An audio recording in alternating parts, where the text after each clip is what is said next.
साधु का व्यक्तित्व एक रहस्यमय आभा से घिरा हुआ था। उसकी आंखों में गहरी शांति और चेहरे पर एक अलग प्रकार की तेजस्विता थी। गांव के लोग उससे अपनी समस्याओं का समाधान पूछने आते और वह सरल शब्दों में उन्हें सलाह देता। उसकी बातें अक्सर गूढ़ होतीं, लेकिन वे जीवन के गहरे सत्य को प्रकट करतीं। लोग उसकी बातों को समझ भले ही न पाते, लेकिन उसकी उपस्थिति मात्र से वे सुकून महसूस करते। उसी गांव में एक चंचल और जिज्ञासु स्वभाव की लड़की रहती थी। उसका नाम राधा था। राधा अपने मनमौजी स्वभाव के लिए जानी जाती थी। वह हर उस चीज में रुचि लेती जो उसे असामान्य और आकर्षक लगती। साधु के बारे में गांव में फैली कहानियां सुनकर राधा का मन भी उत्सुक हो उठा। उसे यह जानने की तीव्र इच्छा हुई कि आखिर वह साधु कौन है जो इतनी शांति और संतोष के साथ जीवन बिता रहा है। राधा ने पहले तो अपने माता पिता से साधु के बारे में पूछा। उन्होंने उसे बताया कि वह एक सिद्ध पुरुष है जिसने संसार की मोह माया त्याग दी है। वह केवल ईश्वर की साधना में लीन रहता है और किसी से कोई अपेक्षा नहीं रखता। लेकिन ये उत्तर राधा के मन की जिज्ञासा को शांत नहीं कर सके। उसने ठान लिया कि वह खुद उस साधु से मिलेगी और उसके रहस्यमय जीवन के बारे में जानेगी। एक दिन राधा ने अपने माता पिता से जंगल जाने की अनुमति मांगी। उन्होंने पहले तो मना किया, लेकिन उसकी जिद के आगे हार मान गए। जाओ, लेकिन ध्यान रखना कि साधु से कोई अनुचित सवाल मत पूछना, उसकी मां ने चेतावनी दी। राधा ने सिर हिलाकर हामी भर दी, लेकिन उसके मन में सवालों का तूफान पहले से ही उमड़ने लगा था। जंगल में पहुंचकर राधा ने देखा कि साधु एक बड़े पीपल के पेड़ के नीचे ध्यान मग्न बैठा है। उसकी आंखें बंद थीं और उसके चारों ओर एक अद्भुत शांति फैली हुई थी। राधा ने सोचा कि उसे साधु का ध्यान भंग नहीं करना चाहिए, इसलिए वह दूर ही बैठकर उसे निहारने लगी। कुछ समय बाद साधु ने अपनी आंखें खोलीं और देखा कि एक लड़की उसे देख रही है। उसने राधा से पूछा, बेटी, तुम कौन हो और यहाँ क्यों आई हो? राधा ने हिचकिचाते हुए कहा, मेरा नाम राधा है। मैं गांव की रहने वाली हूँ। आपके बारे में बहुत कुछ सुना है और मैं जानना चाहती हूँ कि आप इस तरह का जीवन क्यों जी रहे हैं। क्या आपको अकेलापन नहीं महसूस होता? साधु मुस्कुराया और बोला, अकेलापन? नहीं बेटी, जो सच्ची खुशी को पा लेता है उसके लिए अकेलापन मायने नहीं रखता। यहाँ जंगल में मैं प्रकृति के साथ हूँ। हर पेड़, हर पक्षी, हर जीव मेरा साथी है। और जब मन शांति में लीन हो तो अकेलेपन की भावना खत्म हो जाती है। राधा को साधु की बातें रहस्यमय और आकर्षक लगीं।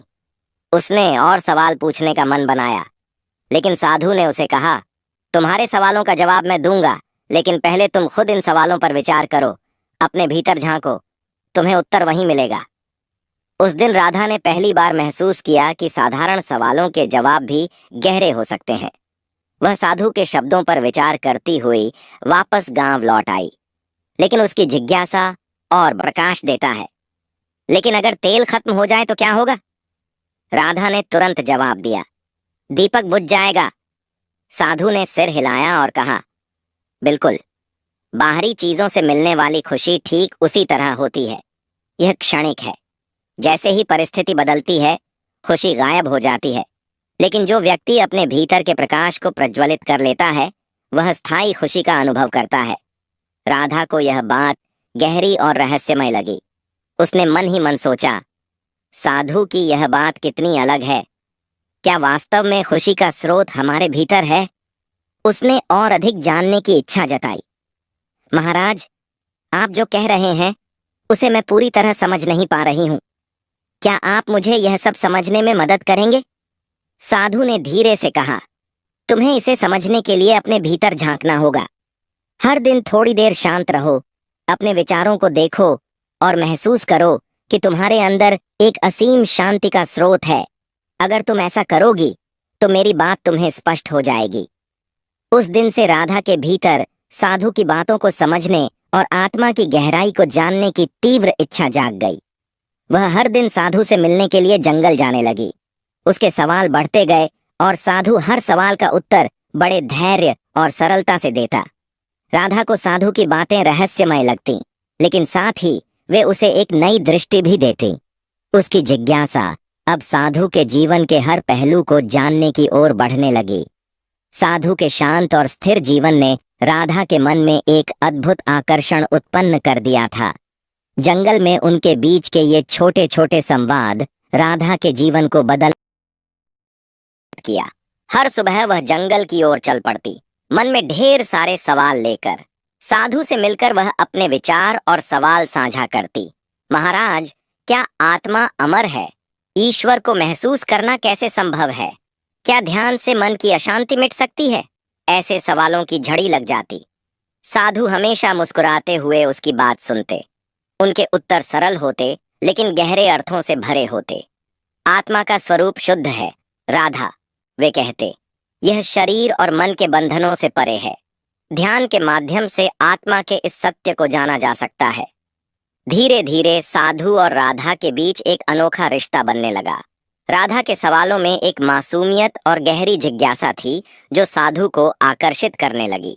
वह अपने जीवन में पहली बार ऐसी किसी आत्मा से मिला था जो इतनी उत्सुकता से ज्ञान प्राप्त करना चाहती थी। राधा को भी साधु की सरलता और धैर्य प्रभावित करने लगे।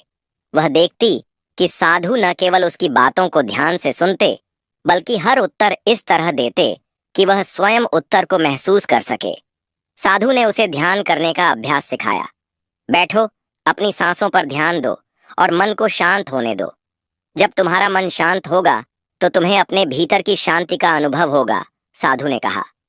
एक दिन राधा ने साधु से पूछा, महाराज, क्या आप कभी अकेलेपन से डरते हैं?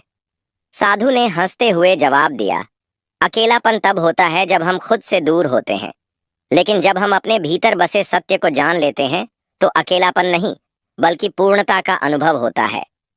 राधा ने साधु की बातों को समझने की कोशिश की।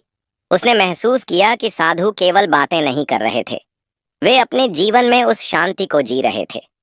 यह अनुभव उसे साधु के और करीब ले आया। साधु भी अब राधा के आने की प्रतीक्षा करने लगे थे। उसे देखते ही उनके चेहरे पर एक अलग ही चमक आ जाती। राधा की मासूमियत, उसकी उत्सुकता और सच्चाई ने उनके हृदय को स्पर्श किया था। वे अपने मन में इन भावनाओं को पहचानने लगे, लेकिन अपने भीतर इस बात को भी स्पष्ट किया कि यह आकर्षण किसी सांसारिक मोह का नहीं बल्कि एक आत्मीयता का था। उनके बीच का यह संवाद केवल सवाल जवाब तक सीमित नहीं था, यह आत्मा और सत्य की खोज में एक साझेदारी बन गया था।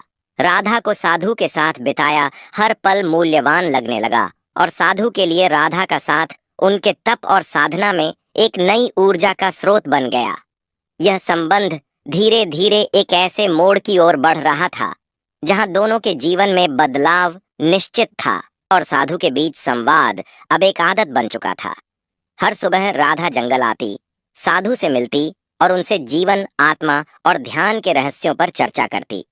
इन मुलाकातों के दौरान राधा की मासूमियत, उसकी सहज जिज्ञासा और सत्य को जानने की तीव्र इच्छा साधु के मन को गहराई तक छूने लगी। साधु, जो अब तक हर सांसारिक भावना से ऊपर रहने का अभ्यास कर चुके थे, अपने भीतर उठने वाले इन नए भावों को देखकर आश्चर्यचकित थे। उनका मन बार बार यह सवाल करता, यह क्या हो रहा है? मैं तो तपस्वी हूँ, इन सब भावनाओं से दूर रहने की प्रतिज्ञा कर चुका हूँ। फिर यह क्यों महसूस होता है कि राधा की उपस्थिति मेरे जीवन में एक नई ऊर्जा लेकर आई है? साधु ने इस भावना को दबाने की भरसक कोशिश की। उन्होंने सोचा, यह सब माया है, यह भावना भी एक परीक्षा है जिसे मुझे पार करना होगा। लेकिन राधा की मासूम मुस्कान और उसकी आत्मा की निर्मलता उनके हृदय को छू चुकी थी। दूसरी ओर राधा भी साधु के ज्ञान, शांति और उनके व्यक्तित्व से गहराई तक प्रभावित हो चुकी थी। वह सोचती, महाराज जैसे व्यक्ति मैंने आज तक नहीं देखे। उनकी हर बात मुझे जीवन के किसी नए पहलू से परिचित कराती है। उनके साथ रहना ऐसा लगता है जैसे मैं अपने जीवन का असली अर्थ जान रही हूँ। लेकिन इन भावनाओं का स्वरूप राधा खुद भी पूरी तरह से नहीं समझ पा रही थी। क्या यह केवल आकर्षण था जो किसी महान व्यक्तित्व की ओर स्वाभाविक रूप से होता है, या इसके पीछे कोई गहरा भाव छिपा हुआ था? एक दिन राधा ने साधु से पूछ ही लिया, महाराज, क्या आप कभी यह सोचते हैं कि किसी के साथ होने से जीवन में खुशी बढ़ जाती है? क्या अकेलापन हमेशा अच्छा होता है? साधु ने कुछ देर चुप रहकर कहा, साथ होना या अकेलापन यह जीवन की अवस्था का हिस्सा है, लेकिन सच्चा साथ तब होता है जब दो आत्माएं एक दूसरे को बिना किसी शर्त के समझती और सम्मान देती हैं। राधा को इस उत्तर में एक गहराई महसूस हुई। वह सोचने लगी कि वह खुद साधु के प्रति क्यों इतना जुड़ाव महसूस करती है। क्या यह केवल उनका ज्ञान था या उनके व्यक्तित्व का कोई और पहलू? साधु के लिए यह प्रश्न और भी कठिन हो गया। उन्होंने महसूस किया कि राधा की मासूमियत और उसकी निश्चलता ने उनके तपस्वी जीवन में एक ऐसी लहर पैदा कर दी है जिसे रोकना मुश्किल हो रहा है। लेकिन वह अपने मन को बार बार यह समझाने की कोशिश करते, यह सब एक तपस्वी के लिए परीक्षा है। मुझे इस भाव को अपने हृदय में पनपने नहीं देना चाहिए। साधु और राधा के बीच यह अदृश्य जुड़ाव, जो अब तक केवल संवाद और ज्ञान की खोज पर आधारित था, धीरे धीरे एक गहरी आत्मीयता में बदलने लगा। दोनों अपने अपने तरीकों से इसे समझने की कोशिश कर रहे थे, लेकिन दोनों को यह एहसास था कि यह संबंध अब केवल सवाल जवाब से कहीं आगे बढ़ चुका है। यह वह क्षण था जब दोनों के जीवन की दिशा तय होने वाली थी। क्या यह संबंध एक नया मोड़ लेगा या साधु अपनी साधना की ओर लौट जाएंगे और राधा को अकेला छोड़ देंगे? राधा और साधु के बीच की बढ़ती निकटता अब केवल उनके संवाद और विचारों तक सीमित नहीं रही। गांव वालों की नजरें इस संबंध पर पड़ने लगीं। पहले तो लोगों ने इसे राधा की जिज्ञासा और साधु के ज्ञान का आदान प्रदान समझा, लेकिन समय के साथ उनकी बातचीत और मुलाकातों की नियमितता पर बातें बनने लगीं। गांव में अफवाहों का दौर शुरू हो गया। एक जवान लड़की का रोज जंगल जाना क्या सही है? कुछ लोग कहते, साधु तो तपस्वी है, लेकिन यह लड़की उसे पथभ्रष्ट कर सकती है। कुछ लोग साधु को दोष देने लगे, वह एक तपस्वी होकर भी एक लड़की के साथ इतना समय क्यों बिता रहा है। राधा को इन बातों की भनक तब लगी जब एक दिन उसकी माँ ने उससे कड़े शब्दों में पूछा, तुम हर दिन उस साधु के पास क्यों जाती हो? गांव में लोग बातें बना रहे हैं, क्या तुम्हें अपनी इज्जत और हमारी प्रतिष्ठा की कोई चिंता नहीं? राधा ने माँ को समझाने की कोशिश की, माँ, महाराज और मैं केवल ज्ञान की बात करते हैं। उन्होंने मुझे जीवन की गहराई समझने में मदद की है, इसमें कुछ भी गलत नहीं है। लेकिन उसकी माँ ने उसकी बात को अनसुना कर दिया।